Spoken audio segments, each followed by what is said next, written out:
Real డమాల్ Hyderabad నగరంలో real estate రంగం పతనం. ఒక్క హైదరాబాద్ లేంది, మొత్తం తెలంగాణ వ్యాప్తంగా డమాల్ అయిపోయింది. రియాలిటీ కుప్పగూలింది.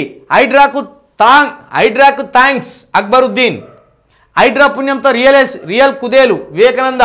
ఏ మెట్రో నగరంలోనూ లేని ప్రతికూలత. నిరుటితో పోలిస్తే 47% తగ్గిన ఇండ్ల అమ్మకం. ఫ్రాక్ ఈక్విటీ సంస్థ సర్వేలో వెల్లడైన అంశం. ఏడాదిన్నరగా పడిపోయిన క్రయ విక్రయాలు.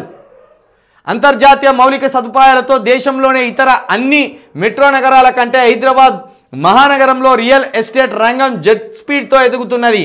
ఇది ఏడాదిన్నర క్రితం మాట. కాంగ్రెస్ ప్రభుత్వ పాలనా విధానాలతో హైదరాబాద్ సహా తెలంగాణ రాష్ట్ర రియల్ ఎస్టేట్ రంగం కుదేలైంది. ఇది నేటి మాట. దేశంలోని ఇతర మెట్రో నగరాలనే వెనక్కి నెట్టిన హైదరాబాద్ రియల్ రంగం నేడు ఇతర నగరాల కంటే వెనుకబడి నేల చూపులు చూస్తున్నది. ఇదే విషయాన్ని ప్రాప్ ఈక్విటీ అనే సంస్థ తన సర్వే ద్వారా రుజువు చేసింది. హైడ్రా చర్యలతోటే హైదరాబాద్ రియల్ ఎస్టేట్ రంగం కుప్పకూలిందని సోమవారం జరిగిన అసెంబ్లీ సమావేశాల్లోనూ బీఆర్ఎస్ ఎంఐఎం సభ్యులు ప్రభుత్వంపై ధ్వజమెత్తారు. ఇది ఉన్న నిజమే. హైడ్రా పేరుతోటే కంపెనీలు కానీ ఇండ్ల అమ్మకాలు కానీ కొనడాలు కానీ ఆగిపోయినాయి. ఎందుకంటే ఏది బఫర్ జోనో ఏది ఏంటిదో తెలియని పరిస్థితిలో కొనేవాళ్ళు ఆగిపోయిన్లు, అమ్మేవాళ్ళు అమ్మకానికి పెట్టినా కూడా కొనేవాళ్ళు లేకుండా పోయింది. కాబట్టి హైదరాబాద్ రియల్ ఎస్టేట్ రంగాన్ని మొత్తం ఆగం చేసిన ఘనత హైడ్రా రంగనాథ్ గారికి, ముఖ్యమంత్రి రేవంత్ రెడ్డి గారికి దక్కుతుంది.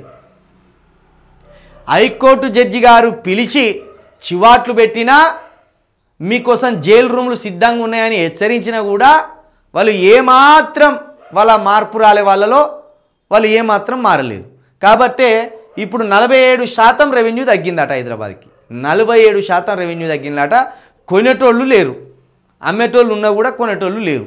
ఈ ప్రాప్ ఈక్విటీ సంస్థ వెల్లడించింది. ఓ సర్వే చేస్తే ఆ సర్వేలో ఇట్లా భయంకరమైన నిజాలు బయటపడ్డాయి.